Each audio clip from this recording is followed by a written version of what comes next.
Hi అందరికీ ఈరోజు నేను సింపుల్గా గుమగుమలాడే ఆంధ్ర స్టైల్ సాంబార్ ఎలా చేయాలో చూపిస్తాను. రైస్లోకైనా టిఫిన్స్లోకైనా ఎద్దరిపోతుంది. తప్పకుండా ట్రై చేయండి. దీనికోసం 1.5 కప్పు కందిపప్పుని వాష్ చేసుకొని అరగంట వరకు నానపెట్టుకోవాలి.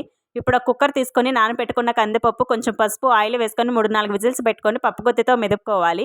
ఇప్పుడు ఒక ప్యాన్ పెట్టి ఆయిల్ వేసుకొని ఉల్లిపాయలు, పచ్చిమిర్చి, టమాటాలు, బీన్స్, ముల్లంగి, పొటాటో ఇలా మీకు నచ్చిన వెజిటేబుల్స్ వేసుకొని ఆయిల్లో 5 మినిట్స్ ఫ్రై చేసుకొని టీ గ్లాస్ అంతా నీళ్లు పోసుకొని కొంచెం వరకు వెజిటేబుల్స్ని ఉడికించుకొని ఇప్పుడు చింతరసం కూడా వేసుకొని పసుపు, ఉప్పు, కారం వేసుకొని కలుపుకొని మూత పెట్టి మధ్య మధ్యలో కలుపుకుంటూ వెజిటేబుల్స్ అన్నిటిని ఉడికించుకోవాలి. ఈ విధంగా ఉడికిన తర్వాత మెదిపి పెట్టుకున్న కందిపప్పులో వేసుకొని సరిపడినన్ని నీళ్లు పోసుకొని సాంబార్ని తెరలనివ్వాలి. పోపు పెట్టుకుందాం. పాన్ పెట్టి ఆయిల్, పోపు దినుసులు, ఉల్లిపాయలు, కరివేపాకు, ఎండుమిర్చి వేసి పోపును వేయించుకోవాలి.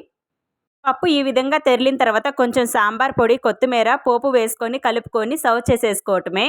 అంతే అండి, చాలా సింపుల్. బాయ్. తప్పకుండా ట్రై చేయండి.